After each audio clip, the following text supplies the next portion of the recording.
This is the Tudors, Dynasty, and Beyond podcast. History with a twist. And now your host, Rebecca Larson. Hello and welcome back to the show. I'm Rebecca Larson and I'm very happy to welcome back again my friend Matt Lewis. Welcome. Oh, don't say again like that. It's him again.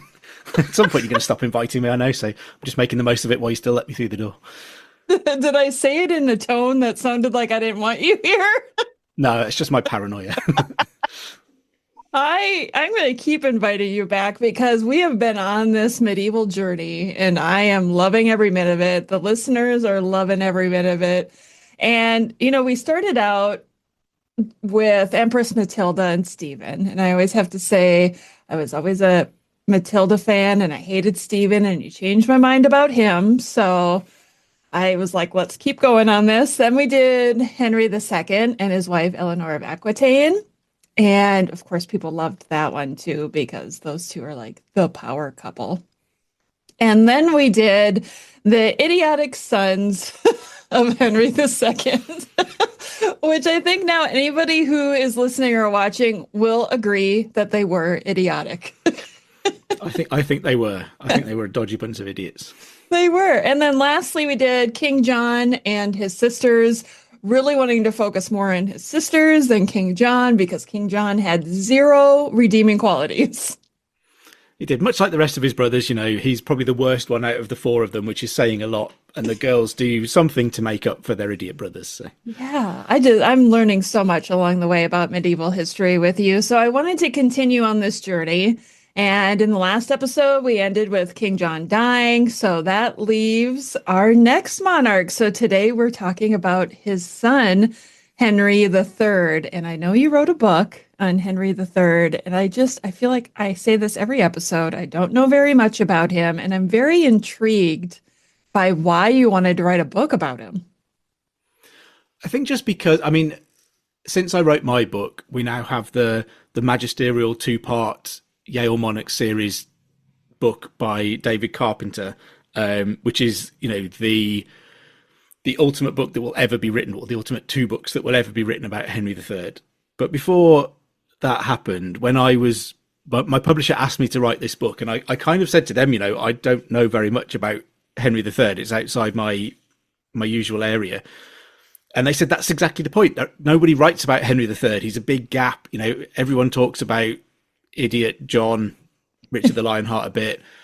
Everyone talks about Edward I and the conquest of Wales and the war with Scotland and all that kind of thing. But nobody's quite sure who sits in between those two monarchs. So the idea of the biography was very much come and hold my hand, come with me while we learn together about Henry III. So it was me finding out about him as much as hopefully the reader is finding out about him. And I found him a really, really interesting character. If you think about the person who is bridging from the chaos of John, the terrible, terrible rule of John that has ended in a French invasion, Magna Carta, and all of that stuff, and moving England towards a position where Edward I is in a good enough spot to be able to conquer Wales finally, which Norman and Plantagenet kings have been trying to do for hundreds of years by that point. And then go to war with Scotland and try and establish his overlordship there. And Edward has always got one eye on war with France as well.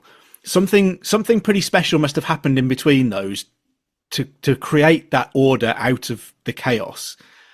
And although Henry III has lots and lots of problems, his reign isn't easygoing. He is often a tricky character who has his very definite faults. But he achieves an awful lot. He's the longest reigning English monarch. He reigns for 56 years. And that's a record that's not beaten until George III at the beginning of the 19th century. Wow.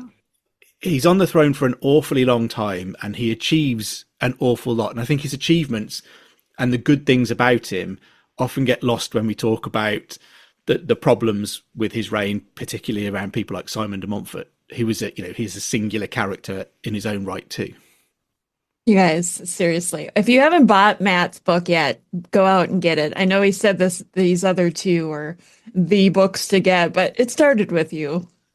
I'm going to give you that credit. Yeah. I mean, you can read mine as an introduction, but yeah, David Carpenter's, David Carpenter has spent 40 years or more studying Henry III, and most of those 40 years writing these books. I think they were delayed so many times in the Yale Monarch series, but they are an astonishing achievement. All right. Well, okay, go get those too. We'll say that. Yeah, as well. Don't forget my book. That's right. Okay, so when John died, Henry was still quite young. And so, throughout history, we see this so frequently. I mean, obviously, Scottish history, you see it way more. But in English history, you see it so frequently when a young monarch takes the throne after the death of typically their father. How old was Henry again when John died?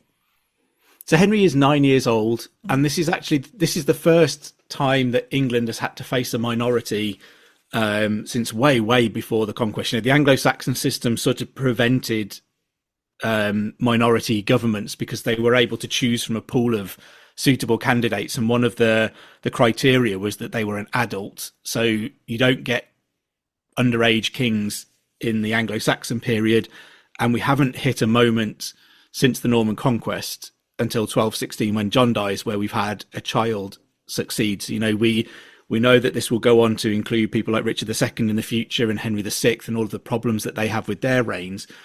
But in 1216, when John dies and England is invaded by the French, there is a rival claimant in Louis, the Prince of France, who is wanting to make himself King of England. And the alternative from the royal line now is a 9-year-old boy. And this is something very, very new for England, and they're not quite sure what this means or how it might work. The thing is that in the situation in which John dies, all of the chaos and the problems of 1216 and the years before that are driven entirely by John's personality and all of the problems with it that we talked about last time. As you said, a man with zero redeeming features. Because the hatred was specifically aimed at John, and because his son succeeds now at the age of 9, it gives everyone a moment to stop and think, oh, hang on. This kind of wipes the slate clean a little bit. This 9-year-old boy, it's not like he's a 30-year-old who's been working, supporting his father, and we have an issue with him or anything like that.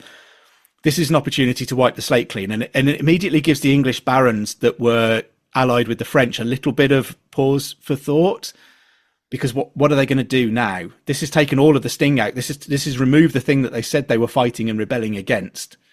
So what do they do now? They're like aimless. Oh, now what do we do? Yeah, I mean, it is. And John, John writes a will. It's a fascinating document. I mean, it folds up to be about a 2-inch square piece of paper. It's tiny. It still exists. You can see it at it's a Worcester Cathedral where he's buried. So John wanted to be buried at Beaulieu Abbey, which was a place that he'd founded. He ends up being buried at Worcester because it's the best place that's still in friendly hands.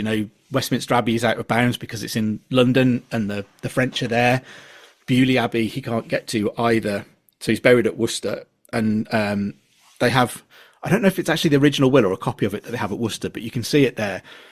And yeah, so the thing is, for a King of England, there's not very much that you actually have that you can give away because everything belongs to the crown and it automatically passes to your heir.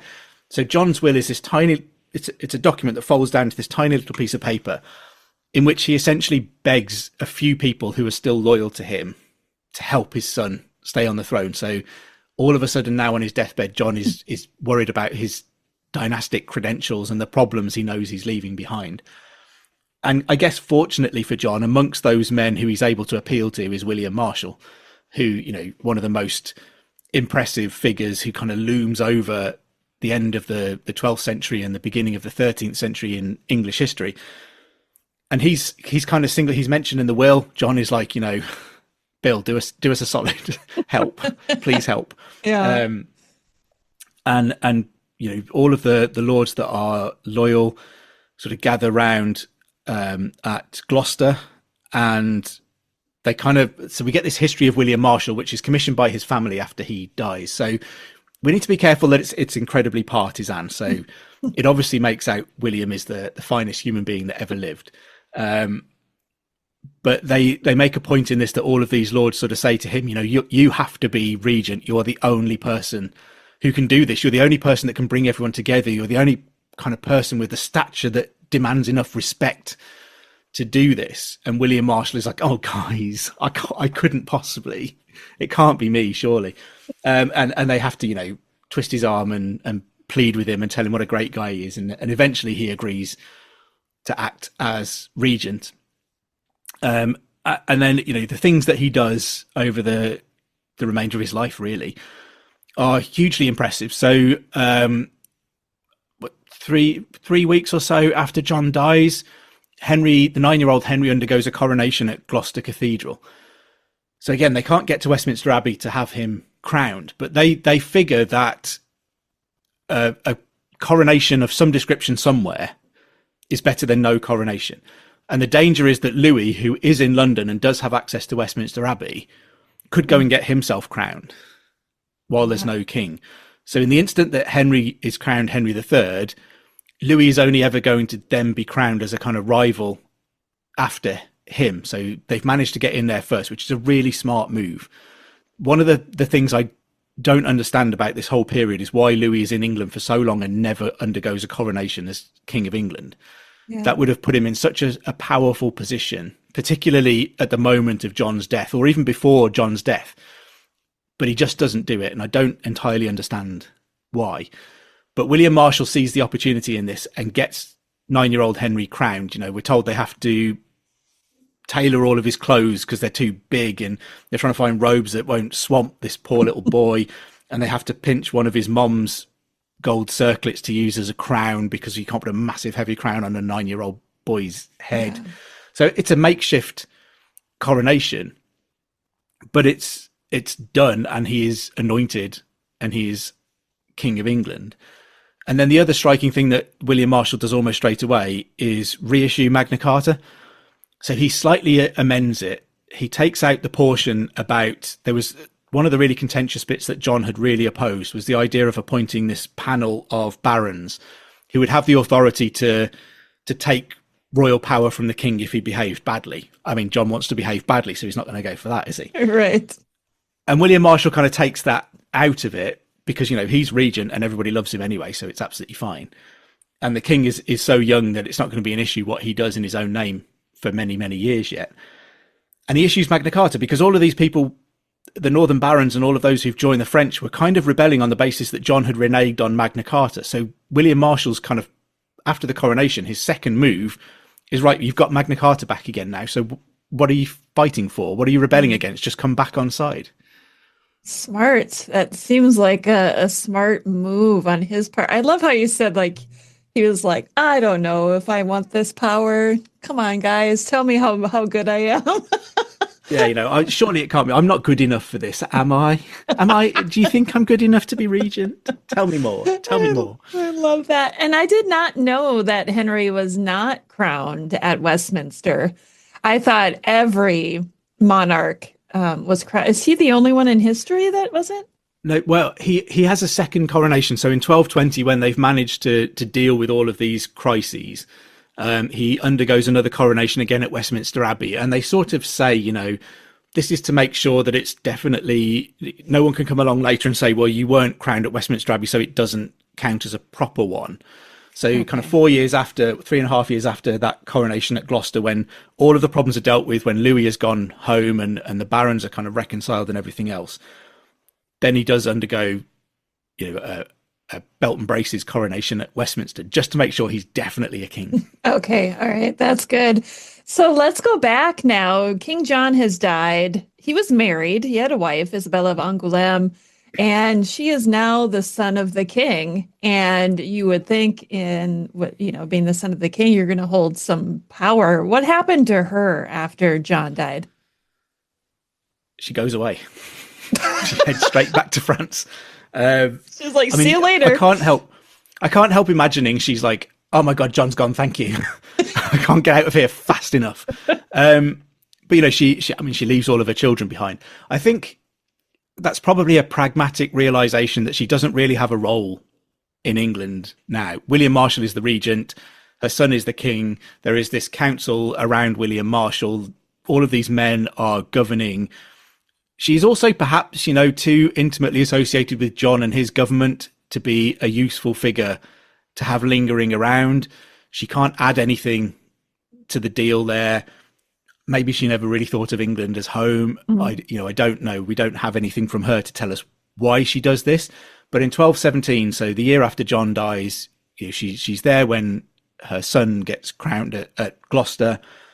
But in 1217, she goes back home, effectively. She goes back to France. And actually, so she bizarrely, if you remember when we talked about King John, when he became king, he annulled his marriage to his first wife, who was also called Isabella. And he married Isabella of Angoulême, who was much younger and a foreign noble bride rather than an English countess, which his first wife was. But Isabella of Angoulême was already sort of betrothed in marriage to a man named William IX de Lusignan, so a member of the Lusignan family, who are a bit of a nightmare in the south of France. They don't have a great reputation. They're very, very naughty people. And bizarrely, Isabella of Angoulême goes back home and marries William X de Lusignan, the son of the man that she was originally engaged to be married to before John. So it's one of those weird tangled messes. She's now marrying her ex-engaged partner's son. And she will go on to have lots of children with I've been saying William de Lusignan. It's Hugh de Lusignan. Sorry, I'm getting my Dukes of Aquitaine messed up. It's Hugh X de Lusignan. The de Lusignans are Hughs in the same way that the Dukes of Aquitaine are Williams, and I got that. Okay. So she has children, a new family, and eventually later in Henry III's reign, when he's an adult, his Lusignan relatives will come over to England, and they will cause a bit of trouble in that they will represent those kind of foreign favourites that medieval people are always fond of complaining about and disliking. Henry III will welcome them to England as part of his family and will lavish them with lands and money and titles in a way that he probably thinks is absolutely correct, but lots of other people are like, hang on, coming over here taking our jobs, all of that again. Some things never change. So Isabella leaves England in 1217, doesn't come back to England again, but her family, the Lusignan family that she goes on to build, will have an effect on English politics later in Henry III's reign. Yeah, it's just fascinating to me that she just bolts. She's like, see you later, kids. Mom's out. Yeah, I mean, I can imagine it must have been that bad being married to John. Wow. Yeah. Okay. So one of the things that I'm intrigued by with Henry III is that he's not married or betrothed, as far as I know, to anyone when he ascends the throne. Is it normal for a male heir versus, like when we look at the daughters seem like they all got betrothed or married at a super young age and shipped off. Now here we have Henry, heir to the throne, and he's not married. And as far as I am aware, which I'm not aware of a lot when it comes to him, but he is not betrothed to anybody. No, he's not. So we've seen particularly the girls tend to be married off often to foreign rulers, and that seems to be between the age of kind of 8 and 12. 12 seems to be the age that people are aiming for to marry princesses off, but sometimes it's happening before that. And I think this is, at least in part, it would be usual for an heir to the throne for his father to be thinking about what kind of alliances he can make with the marriage of that son. So for there to be some plans in motion. But I think it's just it points to the weakness and the problems of John's reign, that's simply not, it's not a priority that he has, and he's not in a good bargaining position. He's losing everything everywhere all at once. So he's not in a great bargaining position. No one, if we think about the Holy Roman Emperor sending people to Henry I to marry Empress Matilda, and then we think about delegations that are arriving in England looking for marriages. That's not happening under John, because he's not the same kind of powerful prospect that the English crown had previously represented. So it seems like John either didn't have the time to think about a marriage for his son, or there was no good offers out there because of the mess that John was creating. John was selfish. John only thought about John, so he wasn't even thinking about the future. He did. He's an idiot. He's an idiot. He is. I do agree. Yeah, I do agree. So before we get to his marriage, we have the years leading up to it because it was quite a while before he finally got married. So, excuse me, as a minor king, he has Marshall ruling for him. I'm assuming teaching him things. Is this where he's kind of getting his education?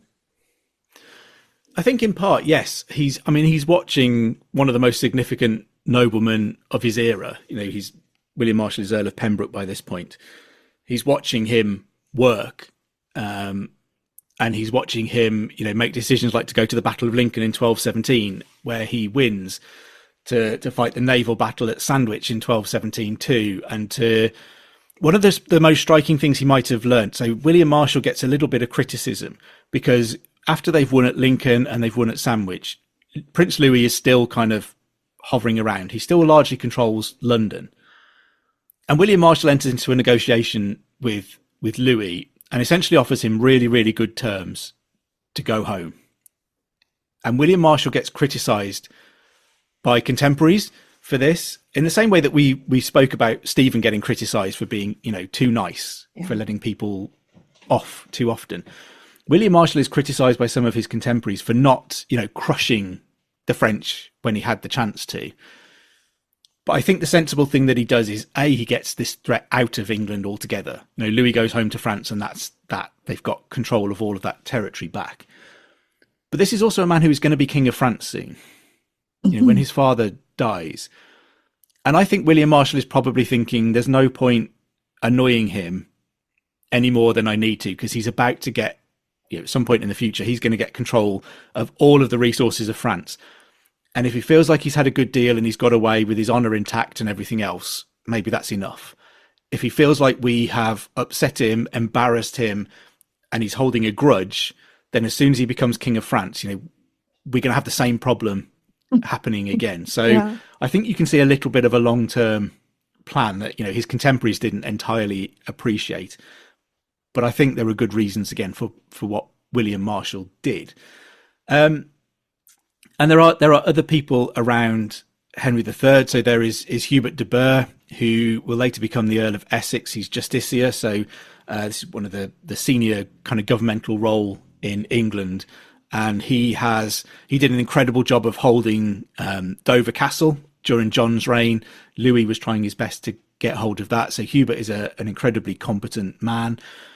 There are people like Peter de Roche, the Bishop of Winchester. So he's one of these old school bishops who still likes to go and fight a little bit. So he's around to help settle some of these problems, but will eventually head off to the Holy Land on crusade, because if there's no more fighting in England, he's going to go where the fighting is, because that's the kind of guy Peter de Roche is. So he has some significant and powerful men around him. There is a papal legate, Cardinal Guala Biscieri, who is also in England at this point, because if we remember, John had given England to the papacy, made it a fiefdom of Rome. So there is a cardinal sort of hanging around as well. So there are lots of different people exercising different types of authority in different ways around Henry, which should be a pretty good example for him to follow. And I think, again, if what he's seeing from William Marshall is the long-term benefits of being slightly conciliatory and not picking fights when you don't have to, maybe we can see some of that featuring later in Henry's reign, which in turn he will attract criticism for being too soft and not being militarily sufficiently powerful. They were like, hey, we miss your dad. Could you act more like your dad? Oh, yeah. Nobody said that. Nobody said that. The one thing Henry had, as soon as he was old enough to realise, he's going to think, well, I can't be the worst king that's been around for a while. I will never be the worst king in living memory. Must be a good feeling. I do kind of want to go back a little bit, because he wasn't an only child. When he came to the throne, he had siblings. And what happened to them once he became king? Yeah, I mean, his siblings, again, all have their own really incredible stories to tell. So his younger brother, Richard, becomes King of the Germans. So Not quite Holy Roman Emperor because he's never crowned by the Pope, but he's the only Englishman ever to be elected as King of the Germans, effectively ruling over the Holy Roman Empire without the title. Richard is also Earl of Cornwall, so he's back in England several times throughout Henry's reign and becomes, really involved in what Henry's doing. He quite often gives Henry advice. You can quite often see him being quite exacerbated with Henry and thinking, you're just being an idiot now, Henry, and trying to help his brother out. So there's a really touchingly close bond between the two of them. When we get to the point much later in the reign when Simon de Montfort is causing problems, Richard is very much siding with Henry. Richard is captured at the Battle of Lewes alongside Henry, sort of fighting to support his brother. Richard, actually, as Earl of Cornwall, is the guy who buys and builds Tintagel Castle. So because he's obsessed with Arthurian myth and legend and buys into all of this kind of stuff, he's the guy who starts positioning Tintagel as Arthur's birthplace and Merlin's cave beneath it. So if you go and visit that site today, that's largely what Henry III's brother Richard, Earl of Cornwall, built. So lots of fascinating stuff going on with him. Joan is married to Alexander II, the King of Scotland. So this had produced a long period of peace during Henry's reign as well with Scotland. And in fact, so I need to be careful how I phrase this, because Alexander II had been married before. So Joan has stepchildren. Okay. And one of Joan's stepsons, who will become Alexander III, gets married to one of Henry III's daughters, Margaret. So she becomes Queen of Scotland. It's not quite as incestuous as it sounds. No. And that just prolongs the peace that England enjoys with Scotland. And also you get lots of touching family stories. Alexander III has some trouble with his nobles, and he and Margaret are sort of seized and put in prison. And Henry, quite uncharacteristically for Henry, raises an army and marches it north and says, you guys had better let my daughter out of prison before I get there, otherwise there is going to be real trouble. Oh, and they do. They let. Wow. It's like Dad's coming. Yeah, it's reminiscent of Richard the Lionheart a little bit. It's a little bit like he's doing with his sister Joan. Yeah. Except that Henry III isn't after money. He seems to have genuinely been concerned for his daughter's well-being and safety. See, you get those kind of touching family moments around stuff like that. I don't know too much about his sister Isabella, but he has his younger sister Eleanor is also one who will eventually cause problems in that she becomes married to Simon de Montfort, who Henry initially welcomes into England, gives him the earldom of Leicester, which he sort of has a loose claim through his grandmother to, and he marries Henry's sister Eleanor, and we get this kind of scene in which Henry absolutely loses his rag at Simon. And there is this sense that Eleanor was meant to be going to a nunnery, and that Simon sort of, not physically, but drags her away from that life and marries her, and he does so without Henry's permission. So Henry is sort of initially tolerant of this, but when he begins to fall out with Simon de Montfort, one of the arguments that they have, there's a chronicler that records Henry shouting in Simon de Montfort's face that you deflowered my sister, you dragged her from a nunnery and married her without my permission and without telling me, and all of this kind of thing. So again, his family seems quite precious to him, and he's very protective of his family, and we see this in his relationship with his own children as well as his reign goes on. So all of his siblings, I don't know too much about Isabella, I'm afraid, but his other siblings live these kind of fascinating lives, and have a big influence over what's happening in England and further abroad as well. This episode is brought to you by Nordstrom. Spring calls for a wardrobe refresh, and Nordstrom has the best styles of the season. From dresses and denim to standout tops and accessories, find the trends and essentials that feel right for you. Discover new arrivals from brands you love like Wave, Princess Polly, Mango, Adidas, and Free People. Plus, free shipping and returns and free styling appointments make everything so easy. Shop in stores at Nordstrom.com or download the Nordstrom app. I'm always just intrigued. I don't know why, by the siblings and what their lives look like.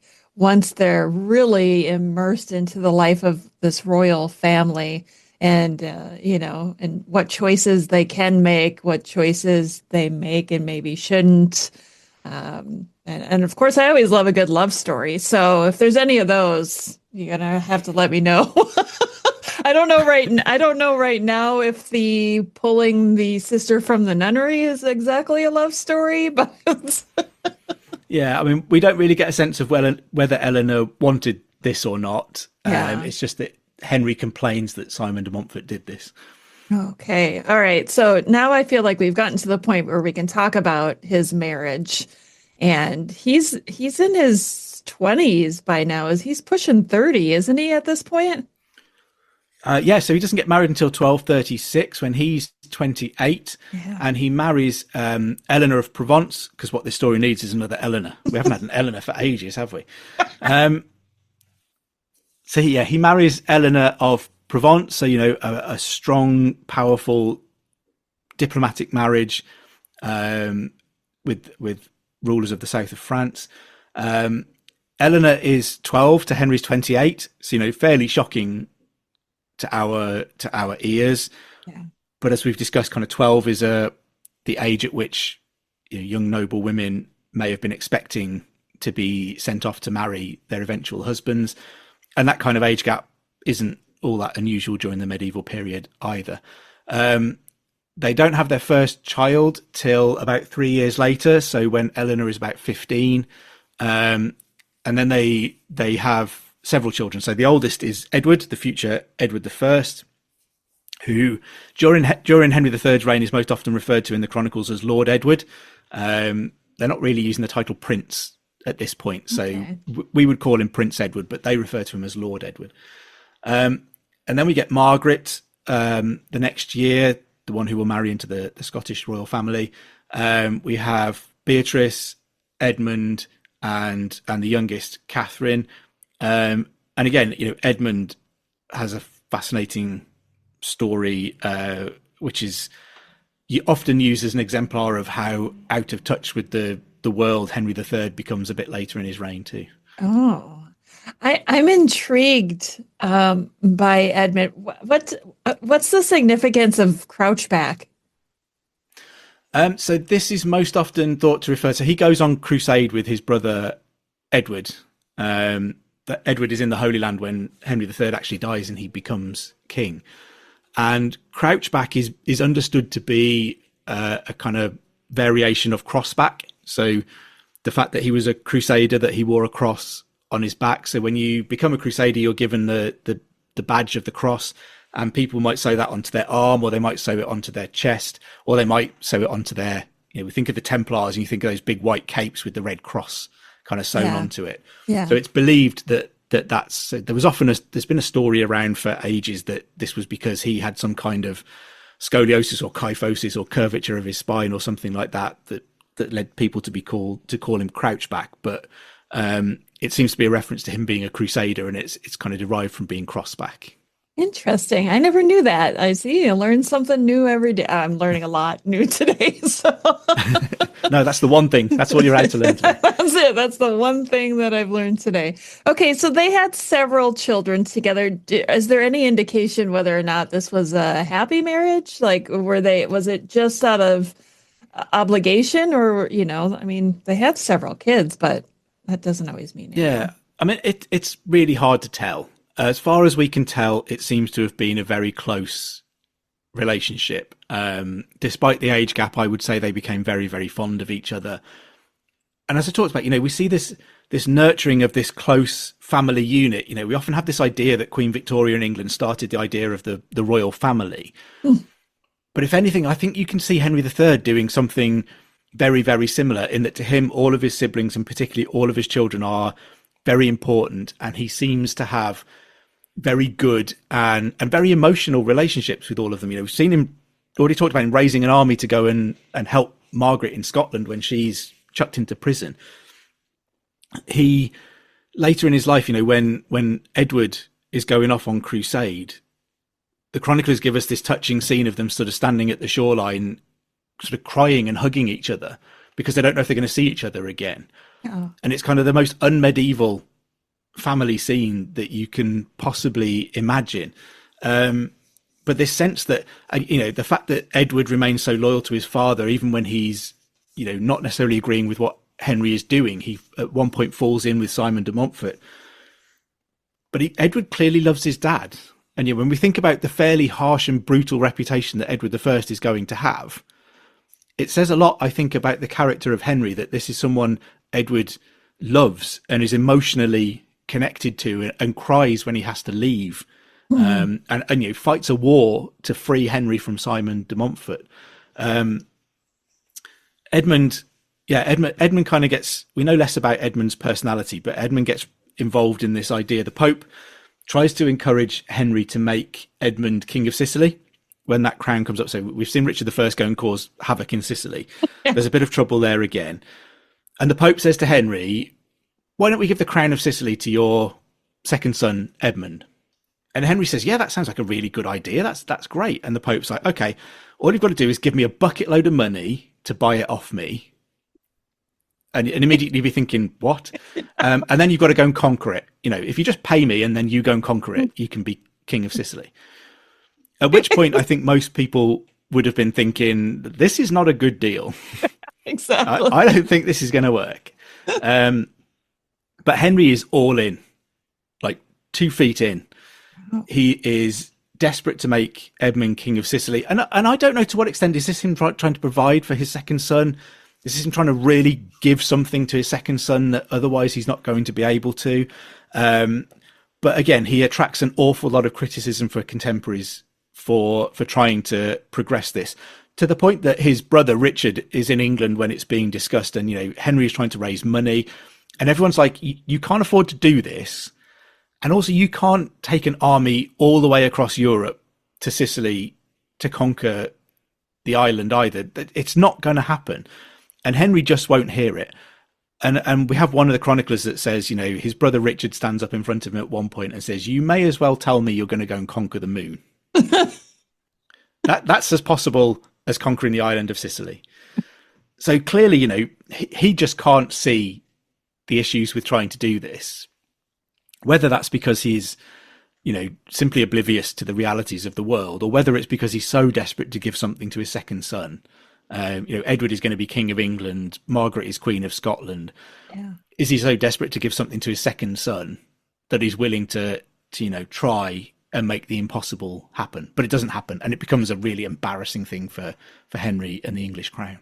That whole thing just baffles me. Like the Pope is like, hey, you want Sicily? You can have it, except okay. So at this point in history, help me understand. Does England have any power, or is England in control of any land in Europe at this time?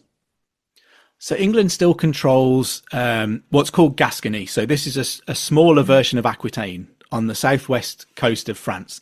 Really important wine growing region. So there's lots of ships moving between Gascony and England, taking wine and other goods backwards and forwards. And it's a really important connection. The kings of France still don't like the fact that the King of England holds that land down in the southwest of France. They'd really much rather that he didn't, but he's never going to give it over. So we do see times when Henry, he clearly considers and plans going to France to take back some of the Angevin lands that his dad has lost. He clearly considers this an embarrassment to his father's reputation, and probably to him as well. But he ends up signing a peace treaty with France, in which he essentially gives up the English claim to everything in France, which again, contemporaries criticize him for this.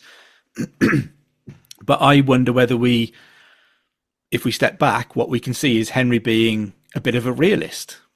It would take huge amounts of money, huge amounts of effort. It would cause death and mayhem across France. Englishmen would have to die to take these lands back if he was going to do it.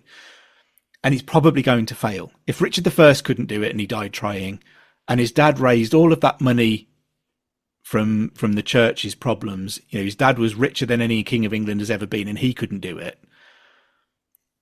And Henry isn't a soldier, and I think he knows that. And I think he's just recognizing that this would be a pointless war that I don't want to get into. I can't win it. So let's just recognize the reality of the world that we're living in. I don't own those lands anymore, and I can't take them back. So let's just knock it on the head and let's just have peace. And we get, so alongside one of the longest periods of peace with Scotland during the medieval period, we end up in a situation where we get one of the longest periods of peace with France as well. Henry is on really good terms with Louis IX, who is King of France.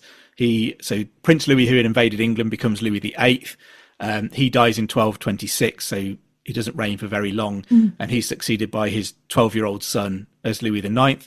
So King John's niece Blanche, who was married to Louis VIII, becomes regent of France. So again, all those impressive daughters from the other side of the family. Nothing to do with the boys, this, so she's doing a good job. But Henry ends up on really good terms with Louis IX of France. They share an awful lot of interests, and I often say that I think Henry would have been really, really hacked off that Louis IX eventually becomes a saint, because I think if Henry could have got himself sainted, he would have absolutely loved that. And the fact that Louis gets to be a saint and Henry doesn't, I think would really annoy him if he was sitting here with us, hearing us say this now. So the late 1220s, we do see this campaign to France that doesn't go particularly well, and ends up in this peace. And there's actually, as part of that 1229 campaign, so when Henry is on his way home from Gascony, we get a really, really interesting episode that doesn't get talked about too much, but it's a really rare insight into the sense of humour of a King of England. It's not something you ever particularly hear about. We know Henry II had Roland the Farter, who would turn up at court at Christmas time and got land and income for farting on command. So clearly Henry had one of the best senses of humour ever. I wasn't expecting that. Roland the Farter, real person. He was given land and an income by Henry II, and all he had to do was turn up once a year at Henry's Christmas court. He had to do one hop, one whistle, and one fart on command, and he got land and money for that. It's the most ridiculous. What a way to make a living. Okay, it's going out working 9 to 5. But here we get Henry III kind of playing a practical joke on someone. So when they're on the ship on the way back from Gascony, there's someone amongst them called Peter the Poitevin, who's a clerk. And we get this moment where Peter's obviously left the room on the ship, and they've got the fine rolls there. So this is a list of everybody that owes the king some money for something that they've done. And they sit there while Peter's out the room, and they scribble in a whole load of fines for Peter. So Peter the Poitevin didn't pay the king for the wine that he took. Peter the Poitevin's pinched some money off this. Peter the Poitevin hasn't paid this debt. I say they're racking up, hundreds of pounds worth of debts in Peter the Poitevin's name, money that this guy hasn't got. This is like millions of pounds worth of stuff potentially today. And it's like, he's got to pay the king back for this and pay the king back for that. And then, they all sit back, and you can imagine them trying not to laugh. As Peter walks back in the room and sits down at the table and kind of looks at the fine rolls and frowns and begins to have a minor panic and starts freaking out that he's in trouble and he owes the king a bucket load of money. And they, play it deadpan for a little while, but then all of a sudden, they all burst out laughing, and they tell Peter this was a joke. And I think one of the interesting things about Henry that differentiates him from his dad here is that as soon as that joke has been played, Henry has those entries struck through. So they're crossed out in the fine rolls. They're still there because you can't delete it. But they're crossed through immediately, because the trouble is, if those rolls had made it off that ship and gone into the Tower of London, one day someone would come hunting Peter Poitevin for these debts that are enrolled in the fine rolls. You owe all this money, and he's going to have a trouble to explain that was the king being a bit of a idiot and playing a practical joke on me. So Henry is keen that this joke doesn't go too far and doesn't actually get Peter into trouble. But the idea of the King of England playing a practical joke on one of his clerks and them all sitting around having a good laugh about it, I think is a very different side to a medieval monarch that we don't normally think about, and we don't normally have evidence of in the way that we have this for Henry in 1229. Yeah. Oh, that was a great story. Thank you for sharing both of those. The farter story. Roland the Farter and Peter the Poitevin. Yes, I love that. So I'd love to see a different side of these figures from history, that they weren't always just so one-sided, maybe is the best way to describe. They weren't just a ruler who was focused on conquering or whatnot. That they were funny too, and but they could be serious when they needed to be. Yeah, I mean, I think it just, it rounds them out, doesn't it, into real people. It helps us to identify with them. I think that they're not just one-dimensional. Apart from John. John's just an idiot. There's nothing else to him. But, most of them are just real people, and in their quiet moments, they probably are having a bit of a laugh about stuff. It's just that we get this recorded instance of Henry playing this practical joke that we just don't normally get for people in his position. Yeah, I like that. I was thinking too, Henry didn't have many daughters, and his daughter Margaret became the Queen of Scots, but then he had Beatrice, and he had another daughter, I think her name was Catherine. Were they used at all as political pawns, so to speak? Like, what were they used to create allies? What did that look like for his other daughters? Yeah, I mean, so Margaret definitely, that is the case with her being married into the Scottish royal family. So married to Alexander III, and as I said, creates this this really lasting peace with Scotland. One of the longest periods of peace I think you'll see in the medieval period. Wow. Beatrice is married to John II, the Duke of Brittany. So, she goes on to have offspring that will continue the line of the Dukes of Brittany. So she's a significant figure there. Catherine is believed to have only lived for about 3 years. So there are rumors, I think, that she was deaf, but I don't know that a chronicler says that she was deaf. But we don't really know very much about her because of her very short life. So the two daughters that survive infancy, yes, Henry absolutely uses them on the international marriage stage. And again, makes good marriages for them. One becomes a queen and one becomes a duchess. Yeah. Okay. So I think you said Henry's cousin Blanche. Would that be right? If it was John's niece, Henry's cousin Blanche. Yes. So they had, this is like genealogy 101 here, trying to connect all the dots. So she's over in France, and do they keep a good relationship? Does England keep a good relationship because she's in a powerful role? I think it's partly to do with her being there, I'm sure. And Henry has a similar connection to, Louis IX is her son. So what does that make them? First cousin once removed? Oh gosh. Yeah, I need to get one of those cousin charts out. Yeah. I think it's first cousin once removed. Yeah. So that there is this kind of family connection between the monarchs in England and France in a way that there hasn't really been before. There's been efforts to marry children off to each other to create those connections, but now we're seeing, cousins ruling England and France. And I think, again, if we think about Henry as a bit of a family man, as someone to whom that matters, he's able, I think, to rationalize his relationship with Louis IX and to think, I don't want to go to war with this guy. It's family. Yeah. I can't beat him anyway, is the truth of the matter. And if I make peace with him, what am I doing? I'm making peace with a cousin, with a friend, a member of the family.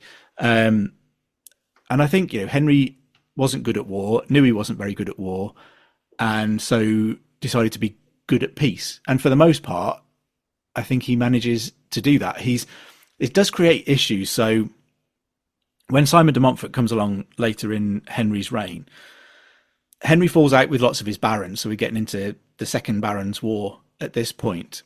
And there's obviously lots of disagreement between Simon de Montfort as the leader of the rebels who are opposed to Henry and all of those grievances. What Henry does with that is he writes all of these grievances down and sends them off to Louis IX, the King of France, to adjudicate on them.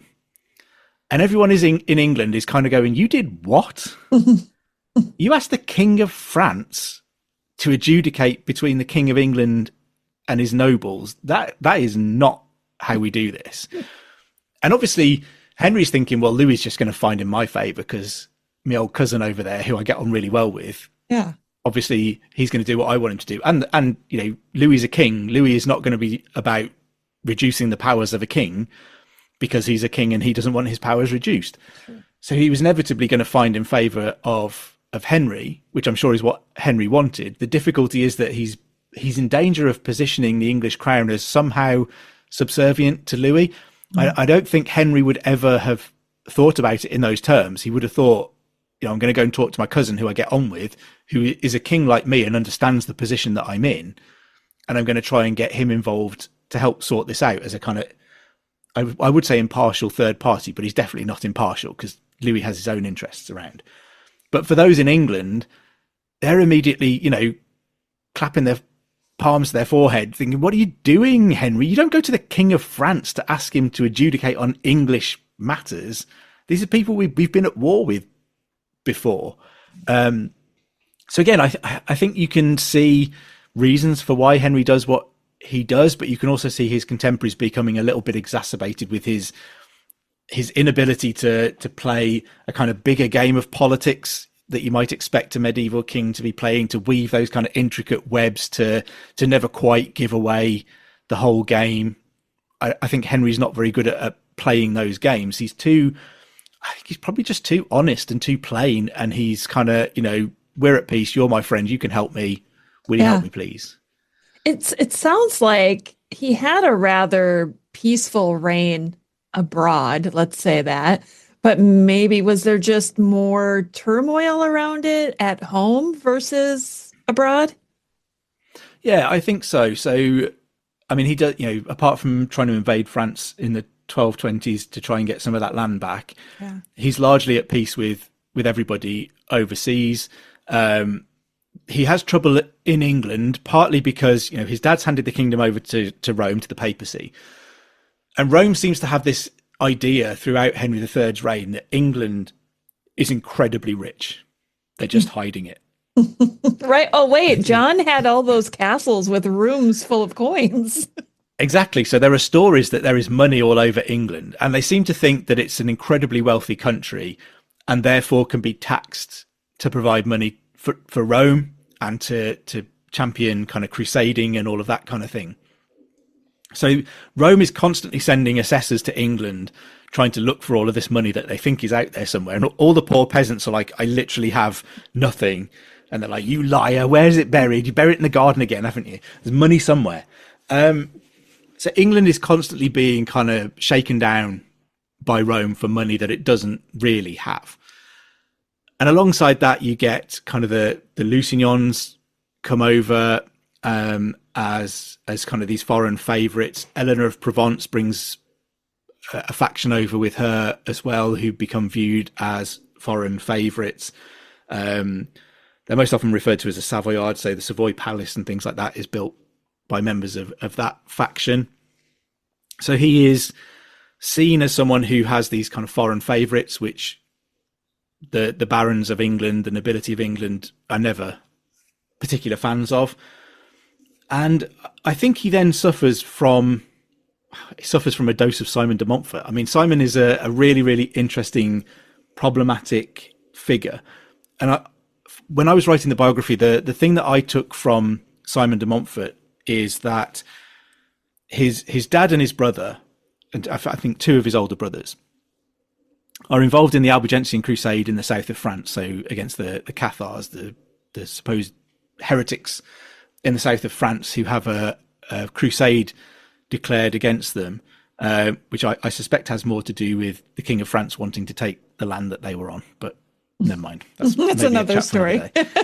But Simon de Montfort's dad, who's also obviously called Simon de Montfort, Simon de Montfort's dad and his brother, one of his brothers, are killed during the Albigensian Crusade, but they've made their names as, you know, they're incredibly famous soldiers in France for their roles in this this crusade. And Simon is kind of too young. He misses that boat. And my reading of Simon is that when he gets to England, he ends up married to Henry's sister. He's Earl of Leicester. One of the first things that he does when he gets the earldom of Leicester is kick all of the Jews out of Leicester, which, gives us a little bit of a signal of one of his preoccupations when he holds power. After the Battle of Lewes, we see a lot of persecution of Jews, and Simon's government kind of encouraging it too. So he's a man with problematic views. And I think that he views the politics of England as kind of his version of the Albigensian Crusade. He wants to be as famous as his dad and his brother are. He needs a cause. And I think he ends up positioning, political reform in England as somehow being the crusade that he is going to undertake. This he decides is the hill that he's willing to die on. And so I think he drives things into much more of a problem than they need to be because of his own personal need to achieve something, to be seen to achieve something. And Henry just can't deal with someone like Simon de Montfort. I don't think he has the craft, the guile to deal with someone like Simon, who's very, very good at what he does. And yes, we end up in the Second Barons' War. Henry, loses the Battle of Lewes, is captured, is taken into captivity for a year or so by Simon until he's freed at the Battle of Evesham by an army led by his son, Prince Edward, Lord Edward. But apart from that, and then there are a couple of years that it takes to reconcile some of the barons who had sided with Simon de Montfort, particularly Simon de Montfort's sons. But largely apart from that, I think it is a period of peace in England as well. It's a period in which we see Parliament evolve. Parliament emerges during Henry's reign, initially as this body that meets to grant taxation to the king for large projects in return for reform of government in line with Magna Carta. So essentially Parliament begins as a meeting at which a group of noblemen, the lords, identify breaches that they see of Magna Carta. You haven't done this like you promised you would. That behaviour is outside of the bounds of what was agreed at Magna Carta and all of this kind of stuff. Henry reforms his behaviour and fixes all of those things, and they give him a grant of taxation for the money that he needs to do it. So it's kind of this quid pro quo, you scratch my back, I'll scratch yours, this balance. And Henry is perfectly happy for that to emerge. And, and that is the core of British government, even to this very day. Parliament only exists because Henry was willing to allow it to come into being and to work with it, where, lots of monarchs after him will have real problems working with Parliament. But Henry just doesn't. So I think we do see lots of peace during his reign. We see peace abroad.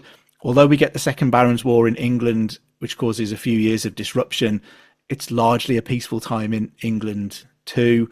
Yes, he has these harebrained schemes about making his son King of Sicily, and all of those kinds of things.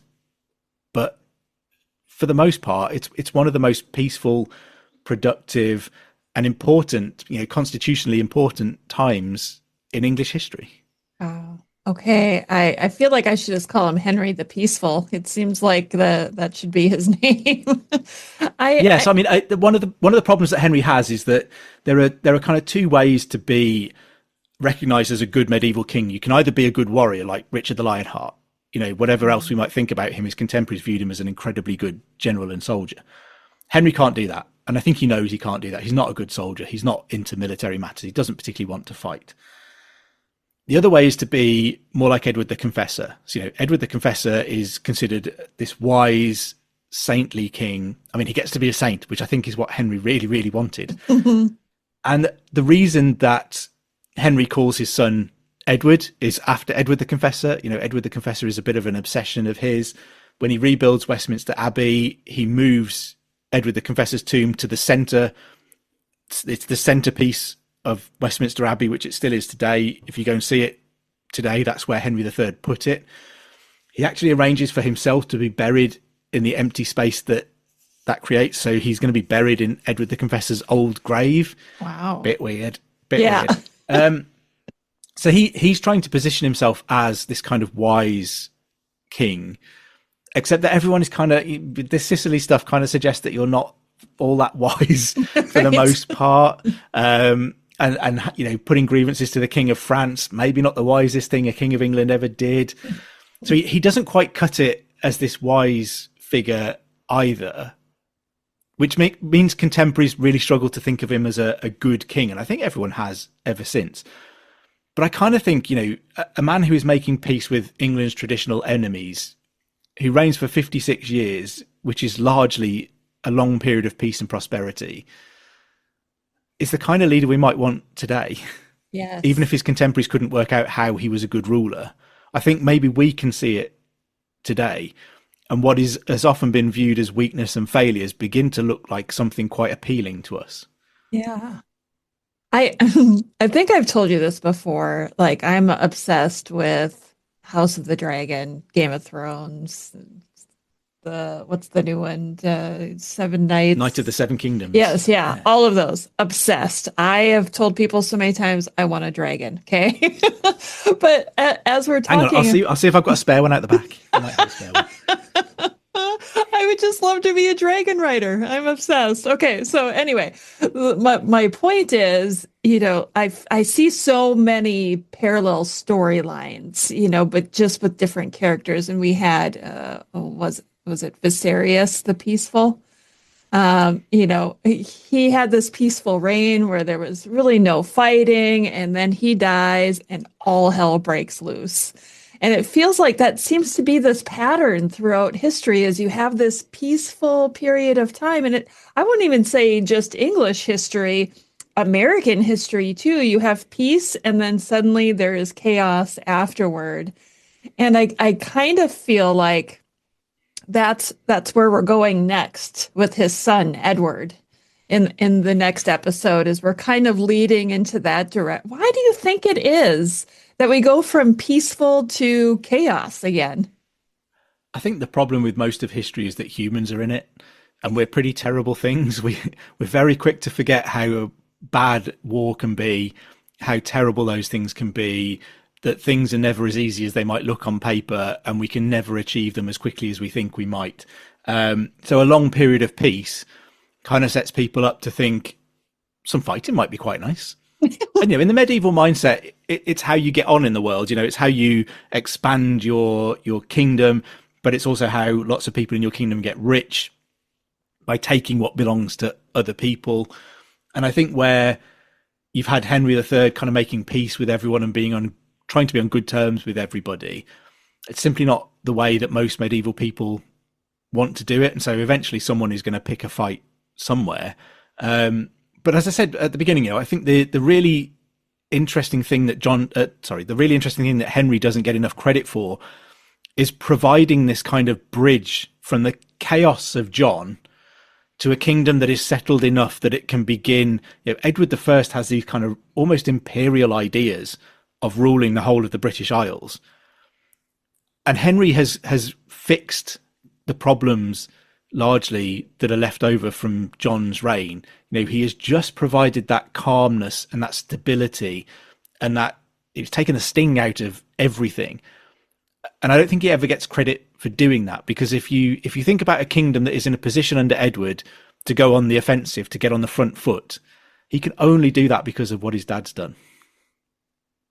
Wow, I feel like I've learned so much today. I think I say this every episode that you're on with me, but it's just such a fascinating time in history. And I often say, we have to look to the past to understand how things played out after the fact. And I can't thank you enough for sharing these stories with us. Is there anything that I may have missed about Henry III that you want to make sure that the listeners know about?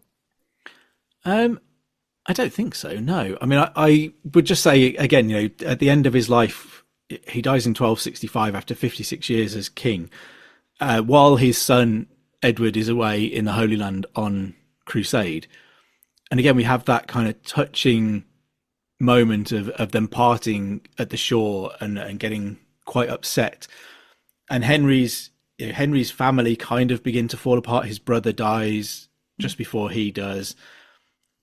And I can't help wondering how much, for a man that I view as someone who was really invested in his family, to see all of those things begin to fall apart, to be separated from his oldest son and worrying whether he's ever going to make it home from one of the most dangerous places on earth at the time, and to be losing his brother and other members of his family all at this same time, I can't help but wonder how much of a toll that took on him. We know the last couple of years of his life after Edward had gone, his health just absolutely spirals. And there's a couple of times when Edward is sent letters saying, I don't think your dad's going to make it.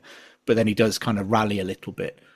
So I think, again, just one of the most touching things about Henry, I think he's really deeply hurt and upset by the personal losses that he suffers towards the end of his life. Yeah. I think I'm impressed, and to put a modern perspective on it a little bit, his father, King John, was so terrible. And for Henry to come to the throne and do things so differently really tells me that he broke that cycle. He was able to see the error of his father's ways and be a better man than his father ever was. Yeah. And I think one of the things as well that he never gets given credit for is we've talked a lot all the way through our medieval chats about the problems caused on the death of a monarch by, in England, having this interregnum. So when a king dies or a monarch dies, there is no monarch until the next one is crowned. And that's why you get Henry I jumping in. That's why you get Stephen jumping in front of Matilda. Henry III is the one that fixes that problem. We saw Henry II try to do it by adopting the French Capetian idea of a junior king, and that went so horribly wrong that no English king would ever do it again. Yeah. But Henry III is the one that fixes this problem. He changes the law so that on the death of a king, his heir, his designated heir, his oldest son, immediately succeeds as king without a coronation. So the coronation is still necessary. That is still a vital part of making them a king. But in terms of continuity of government, he is the reason that we have that phrase, the king is dead, long live the king. Because in the instant that Henry dies, his son becomes King Edward I, even though he is away on crusade, and it takes him a couple of years to get back to England.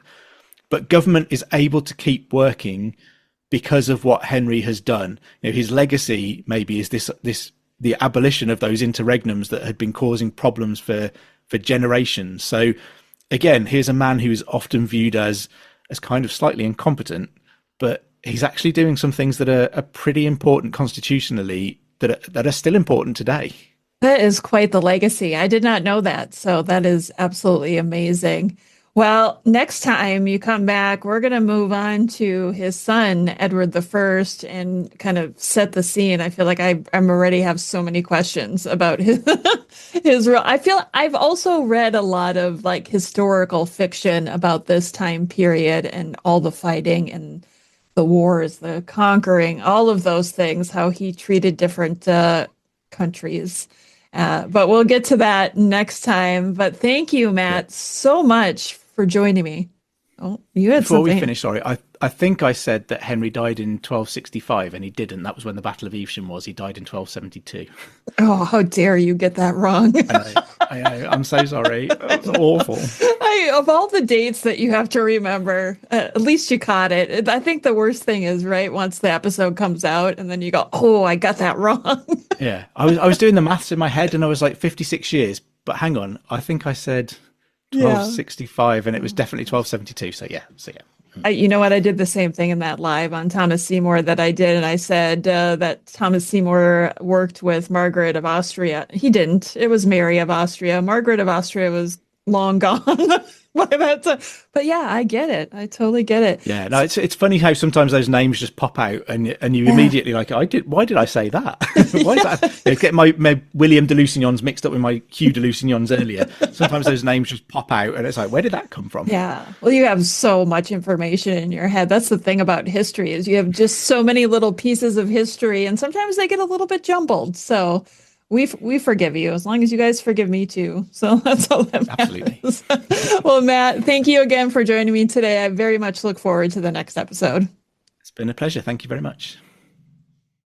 Thanks for listening to Tudors, Dynasty, and Beyond. If you enjoyed the episode, please take a moment to follow or subscribe wherever you're listening so you never miss a new release.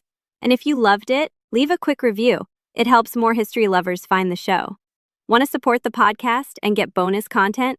Head to patreon.com/tutorsdynasty. You can also find the link in the show notes of this episode. Join the conversation with Rebecca on social media at Tudors Dynasty. Until next time.